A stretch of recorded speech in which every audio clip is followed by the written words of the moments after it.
Welcome to the Silver Lined Relaunch. And so good. I have Kc Rossi with me, and we have had the privilege and the pleasure of kind of like really getting to know each other because we've had numerous conversations now. And it's always been these like rapid, like, here we go, and different avenues that we go down. And today, you are going to hear about her journey, her relaunch that has involved almost this major like separation. And you're going to have to listen all the way to the end because there is goodness in every minute of this show. This episode is brought to you by the Fired Up Entrepreneur Program. And this is a program that we are so proud of. The results have been downright remarkable, and we want to invite you to get a glimpse of what it is like inside this program by inviting you to participate in the Business Bootcamp, which is a 5-day free event. And get involved with this because the pearls that we're going to be sharing each and every day are going to be the foundation for allowing you to make money, keep the money, grow the money, and strengthen not only your business, but also yourself. So please take advantage of this and join us at our next boot camp. You're listening to the Silver Lined Relaunch, and I'm your host, Hillary DeCesar, award-winning entrepreneur and transitional coach. Each week, I'll invite you to tune into inspirational stories, revealing how you too can turn ordinary experiences into the extraordinary. Feeling stuck? I'll share step-by-step strategies to fuel your ability to experience a life where silver linings are both abundant and possible. So, Kc, welcome. Thank you so much, Hillary. I can't wait to dive in with you. We do have a good time when we connect. So thank you so much for having me. Oh, it's so great. So I always like to start it out with, we all have relaunches. We all have the big ones. We have the small ones. We have the ones that, we feel most were, the most impactful, the ones that we got through a little easier. But there's always that one that we pull up where we're like, oh, that one was a little bit more of a doozy. So I would love if you would share with us your journey and your significant relaunch. Yeah, awesome. I agree with you. It feels like it is a constant state of relaunching, redefining who we are and pivoting. But when we look back, there's usually like some milestones. So I've always had entrepreneurial blood. I have loved like the helping field, and I was the town nanny from age 10 to 18. So it's been like that's a part great. Of the my town DNA. Nanny. Where was the town? Penfield, New York. So so Penfield, New York, they had the greatest nanny on the planet. Got it. In your early years. In my early years. And then I met this dynamic business partner. We hit it off. She was 24 years my senior. So she had a lot of life experience before me. And it really, it took off from there. We just had a lot of creative power together, and we created 10 different businesses in a 4-year period. Okay, did everyone hear that? 10 different businesses in 4 years. Yeah, and very different. Yes. I was going to say, can you share with us a little bit about what were the 10 businesses? Because that is seriously the serial entrepreneur definition right there. 100%. Our first one was called Montage, and it was a photographic jewelry company where we would go and travel the world, taking different photos and then putting them together in collages in lightweight jewelry. So earrings and pendants, and we had a ball. But those endeavors really were varied. We did exterior house painting. We did interior house cleaning. We did fine art. We did concession stand food. Like it was just like all over the board. So it was kind of hilarious. In fact, on our 9th business, I said to share my business partner, like if the 10th one doesn't bring the income and like that rapid success that we're looking for, we need to make an agreement that we're going to do the conventional route if this doesn't work. And she's like, all right. I'm like, I'm sick of going to Kinko's and making business cards and letterhead. Like, we're just going to commit here. And so anyway, she agreed. And as you know, the universe had it, the 10th business was the one that took off. We had rapid success. We literally started out of our home. We were taking care of Cher's mom, who had had a car accident. She was paralyzed and she actually needed full-time care. So we were like, all right, let's do something we can continue to care for her, but out of the comfort of our home. And that quickly changed. We literally had to get a certified kitchen within the first 8 months. We had 130 road reps selling for us when we were sleeping. And, it was just that incremental success story where we started out with 500 square feet. Then we went to 8,000 square feet. We ended up having 25 employees and selling to upscale gift and gourmet, and did the 7+ figure a year gig. And here's where the relaunch was. When we sold that company in 2011, I was ready to embark in solopreneurship. And little did I know that it was going to be a completely different animal. Plus, I was going from being a part of a dynamic duo where it's like when you connect, there's that 2 + 2 = 10. So we had tremendous synergy. And it was like brick and mortar time, because you have to remember, I started very early. It was in the early 90s. And all of a sudden, fast forward, and it was massive digital marketing land where there was a huge learning curve for me. And I was like, oh, this isn't as easy as I thought. So there were a lot of layers and a lot of learning lessons in that silver relaunch. Okay. So just as you just said, there were a lot of layers. I am literally going to pull back the layers right now, because you said so much greatness, but I've got to dig deep. So awesome. One of the things when you're talking about 4 years, 10 companies, how did you know it was time to pivot away from second, third, fourth company? Yeah, absolutely. It was totally on naiveness. It was totally on actually not giving each endeavor the proper time to fructify. We were just expecting, this is such a great idea. We're in love with it. We should be getting our, desired income right away.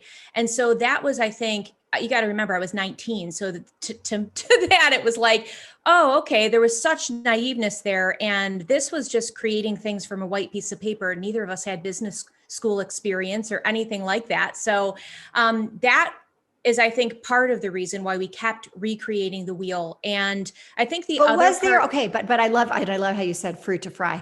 And for so many people, they do the exact opposite. Yeah. They hang in too long. They keep it going so that they're literally going down with the ship, because it's like, it's the baby. I can't give up the baby. I have to keep going there. If I just do that one other thing. And we're often told, don't give up too soon, but on the flip side, don't stay in too long. Right. I mean, it's kind of this like 100%. hard place to be. But what you were saying is that because of your naivete, the fact that you were naive, you ended up saying you were expecting success faster. And what was success? What were you looking for? What were the key things that you're like, okay, wait, we're not getting it right now. We got to move on. What was it? Fluid, consistent income. Perfect example. When we started Montage, we literally went from Rochester, New York in a rented Geo Metro on a borrowed credit card and drove down the coast expecting to sell our wares to upscale department stores. And we were shocked that we weren't writing POs one right after another. So quickly, our income faded after that month. Mind you, we were living in that Geo Metro. So the glove box was my bathroom compartment. And, this was very shoestring, to say the least. So it was those kind of like seat of the pants endeavors where we just had this strong belief in ourselves that it's absolutely going to work. And then we had to just recreate when it didn't happen. And there were incomes in those 9 businesses, but not to the extent where, again, we were needing to maintain a household and also take care of someone that had special needs. So we needed something way more consistent, way more secure. But to your point, on the flip side of when do you know when it's time to walk away, I had that experience as well, because we could have still been rocking that chocolate company. Absolutely still could have been doing that. And what was a turning point for me is as I started getting more involved in natural and alternative medicine and cleaning up my diet, I felt totally out of alignment selling sugar. And so that was a real part that I was like, yeah, people are like, you're crushing it. And we were doing 7+ figures a year. We were crushing it. And I still didn't feel great about it.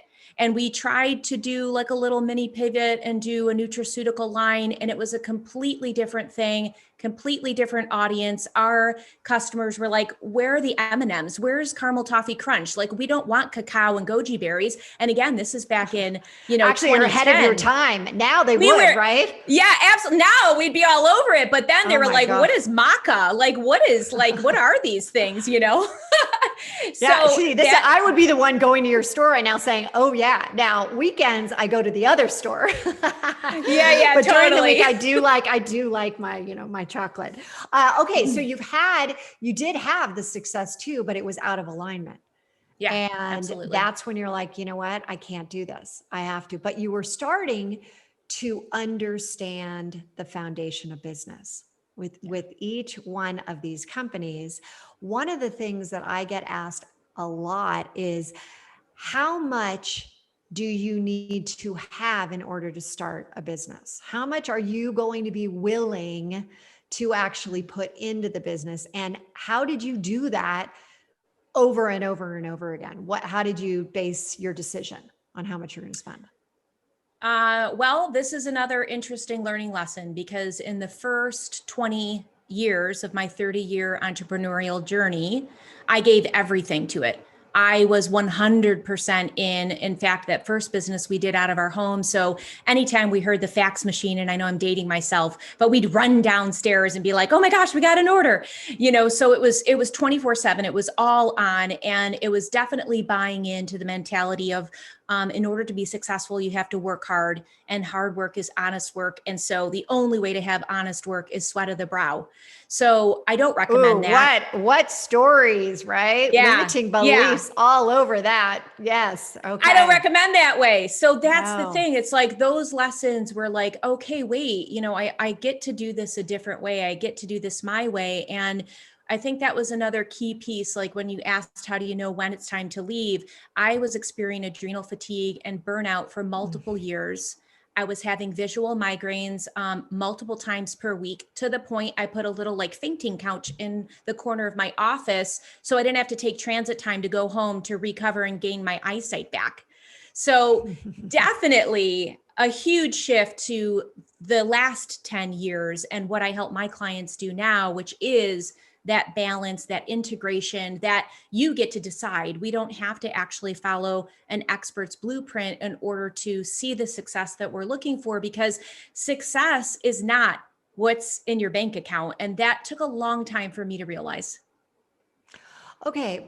I appreciate what you're saying, but for those listening and thinking about this, they're hearing, success is not about the bank account. What exactly are you meaning by that comment?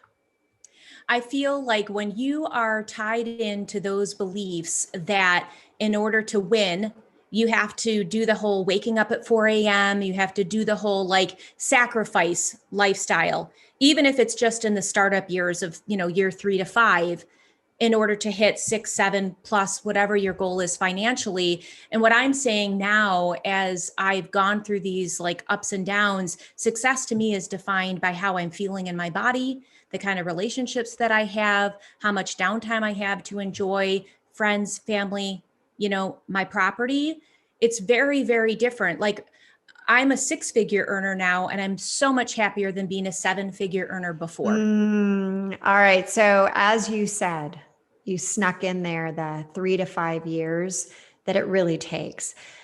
So many people hit burnout in the first year, 2 years, because we're not in it for the long haul. We don't Yes. realize, we think we're going to be the unicorn. We think like if, as you said, with these 9, if it doesn't just take off right away, it's like pivot up, must not be working. There's some things that, we need to do something different. And what I'm hearing you now say is that you started to realize with your adrenal fatigue. And for those that don't know, sometimes that's the misdiagnosis, right? You've drained yourself to such a degree that just taking a weekend off is not going to bounce you back. It's not. Absolutely. So the 3 to 5 years that, hey, be in the long game, you now are saying, which I completely agree with, that you have gone from, you've done the 7 figures, you've sold your business, you are now saying fulfillment is really coming from not the almighty dollar, but your achievement is in your lifestyle. Yeah, 100%. Which is falls so nicely in line. I talk about success being quality of your lifestyle, right? What do you really want? Perfect. Too many people, and too many times I've coached people that come to me and they're about to hit, the grand slam. They're about to have, that huge awakening of like, I sold my company, and they're miserable. And I'm the one who gets them back and relaunches them after they already know they're going to make tens of millions of dollars, hundreds of millions of dollars, and they're miserable. Their marriages are failing. They're not happy within their own body, their own skin, and they're just like, they just don't they don't realize that at that point. How did you come to realize such an important part of true success? I think it was the contrast. I think it was seeing over a long period of time what it feels like to live this way and to feel this way. And then the flip side of that, where it was like, even in that pivot, you almost are starting again. Like when I went from that dynamic duo 20-year period to this chunk of solopreneurship, it's like you're starting over again. So there was still like some old pattern in that beginning time of like, oh, okay. And what I ended up starting doing was consulting with coaching. And I found, oh man, like I am attaching my worth to the services. So there was like a lot of things that were starting to come into light. And I think it wasn't until truly seeing the contrast of like past self, past definition of success and identity, exactly like what you said, nail on the head, the limiting beliefs, the stories that we tell, being ready to release them, being ready to do the work. And again, that's not a one and done process. Like the work is perpetual, just like the mindset that you need when you enter into business. Like that's why it's so important to be aligned with your why, to be super passionate about it. And there's no shame in having your foot in a consistent income while you're building this as well. So you don't bring that stress energy, that I need to make the mortgage energy to your business, because that's a really awkward spot to be as well. Oh, and it just brings it down. It brings down the whole company. And they always talk about your business as a direct reflection of yourself. And that's, if you're struggling there, what do you think you're going to do? You're going to bring that struggle of finances into your business. You hit upon something that I do want to talk about. And that is, you had this partnership for, 4 years, 10 companies, and then you broke away. I too have built up companies with partnerships, and for me, I love camaraderie. I love, all of that. And I finally decided, you know what? I need to do this on my own. And there's a lot behind that we're not going to get into, but for you, share with us. First off, how did you tell this gal, like, share, hey, I appreciate what we've done. We just had a great exit, but now I'm going to do this on my own. How did that all come to be? That's another relaunch. It was totally not easy. And it was actually 20 years with the same business partner. So we had all 10 companies together. We had 20 years together. And I remember clearly, like it was a Thursday. And I remember saying like, at the time I had an aromatherapy company. So I had 2 companies parallel. I had Angelic Gourmet, the chocolate company with Cher. And at the same time, I was doing aromatherapy products. and helping people with personal holistic wellness. So I said, as you know, I've been feeling out of alignment with selling sugar for a couple of years. We tried the nutraceutical line. It was ahead of its time. It didn't really go anywhere. I'm really feeling like I want to be in this health and wellness space. And she knew that. Like, I got my first certification in aromatherapy in 94. So she had seen like all of this stuff bubbling up really yeah. early. Yeah. So, but needless to say, it was not an easy conversation. To be truth be told, and we're still best friends, like we just celebrated my birthday last week. It was our 31st birthday celebration together. So we see each other every day. It's still a great friendship. However, happy birthday. Yeah. I love that. Thank you. Thank you. But I would say if you really peeled back the layers, there's still hurt and resentment for that decision that I made back in 2011. The interesting thing is, literally 4 days later, we had someone come and offer us to buy out our company. So it was like, literally, when you talk about how things line up and serendipity, I had the conversation with her on Thursday. It hadn't even settled anywhere. And that Tuesday, we had someone come in and say, we've been watching you for 4 years. We like what you're doing. We want to make you an offer. So it was like, okay, this is the right time. That is fantastic. So how long did it take you to move into becoming a solopreneur? It took me a couple of years. I have to be honest with you. It took me a couple of years. It was hard. It was painful. It brought up what was the hardest part of it? Believing in myself. I think there was a lot of unworthiness stories. There was a lot of stories that my business partner was the funny one and the personable one. She like handled all the HR on the floor. And I was like the wizard behind the scenes upstairs, like crunching the numbers and making the big deals with large department stores. So I got to stay very, very guarded, and there was nowhere to hide. And there was like me, myself, and I in solopreneur land. So, so it was that. I mean, it took me a while to develop my voice, and then another chunk of time to have the confidence to share it. That is so true. When you go into business, right? You have your G zone, your great zone, your genius zone. And we all like to spend time in that area, but in order to be a smart, savvy CEO, you have to have basic knowledge around everything, right? And that is challenging if we haven't had business school, if we haven't gone to get our MBA, if we haven't had business classes, I should say. And so how did you get up to speed with those areas that Cher was handling all those years? Yeah, such a good point. One, I got support, and I think that there is a lot of power in being able to recognize that you need a professional to help you with your blind spots and to help you with just navigating that whole process and that whole newness. And then two is, at some point you have to press go. And that took me a year literally before I had the confidence enough to do live video. And the only thing, again, it goes back to alignment and integrity that pushed me to do that, is I was helping clients and I was coaching clients that on visibility. And I was like, well, I have to be in integrity. And if I'm helping them with their marketing plan and their visibility, I absolutely have to press that big red button and go live and do it, and show up and go first, in the leadership space. You got to go first, even though it's uncomfortable. You know what? So great. You're sitting here, you're helping, you're coaching people in marketing, in visibility, and yet you're not doing it for your own business. Yeah. And so you thought to yourself, wait a second, I got to do this. And now I look at you and you're like, the way your career has been, you'd think that I'd be looking at like an 80-year-old woman.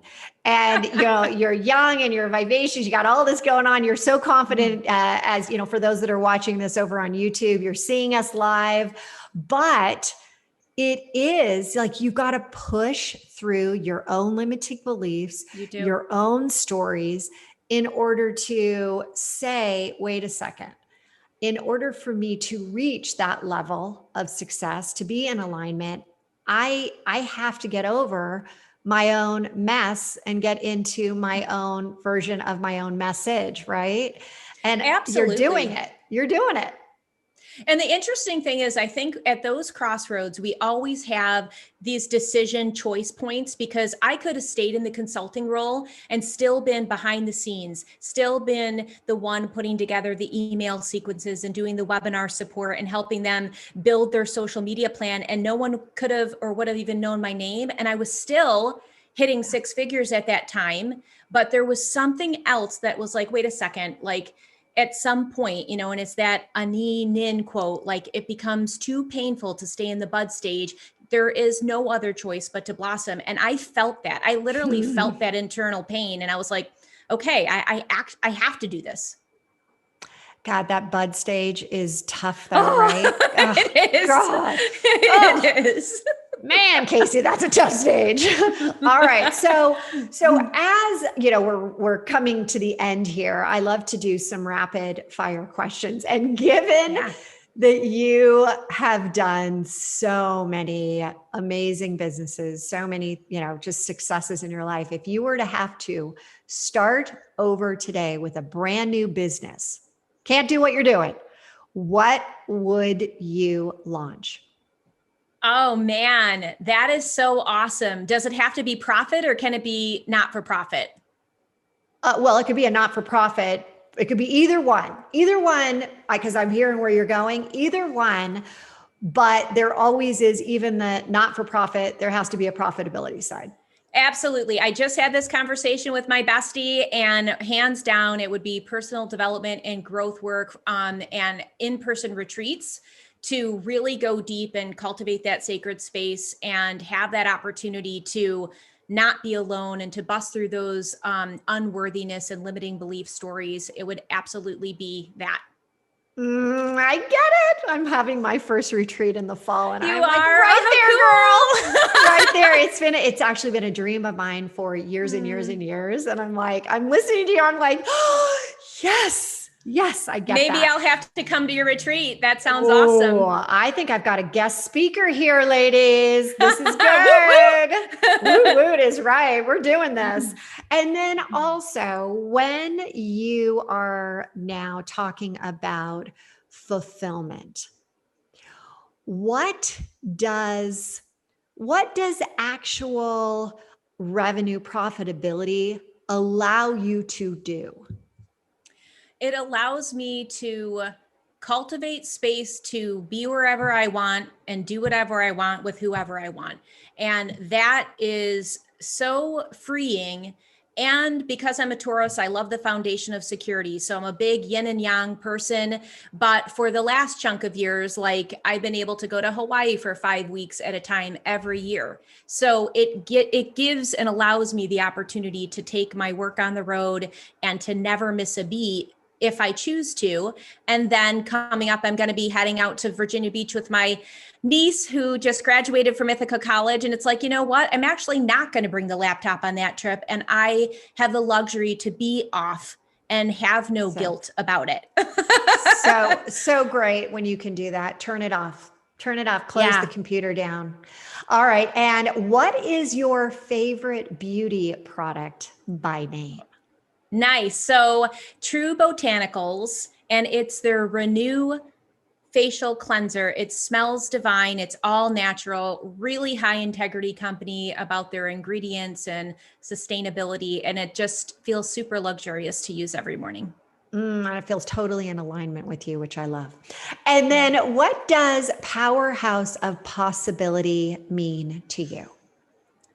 Well, first of all, I love even those terms together, and I'm all about that. I'm all about like endless possibilities, powerhouse of possibilities. To me, it means one, if you're fueled by positivity, you will always win. That will always fill up your tank and take you far, because people want to be around other people that they can catch a spark of enthusiasm, a spark of momentum, a spark of camaraderie. So that powerhouse of possibilities is about taking down your mask, leaning into intuition, and really developing those relationships and connections so you can cultivate synergy. Beautifully said. And for those that would love to reach out to you and hear more about what you're working on, how can they do that? Yeah, awesome. I also have a podcast, Women Developing Brilliance, so they can tune into that on their favorite pod player. And I have a free mini series called Know Thyself and Lead. So if your listeners dug the conversation that we had, it's just an opportunity to go deeper into sweet spot, zone of genius, dreaming big, and all that good stuff. And they can grab it at my website, which is kcrossi.com/lead. And we will also put that in the show notes over Thank at the you. relaunchco.com, along with your beauty product that you love. So Yay! we'll go ahead and do that. And Kc, thank you for being here, Thank for you. showing up, for sharing all of this wisdom with us, and can hardly wait to see what else is coming from you over the next, 5, 10, 15, 20 years. So congratulations on your success. And thank you again for being on the show. Thank you so much for having me. Thank you so much for tuning in to another episode of the Silver Lined Relaunch. If I said something today that resonated with you, will you please head over to iTunes right now and leave us a 5-star review and share this episode with others and help them find the silver linings as well. And don't forget, you can have immediate access to the show notes, any giveaways, and the links to those amazing beauty products at therelaunchco.com/podcast. Until next time, there's always a silver lining, and now is the time to hit the reset button to relaunch those transitions into transformations.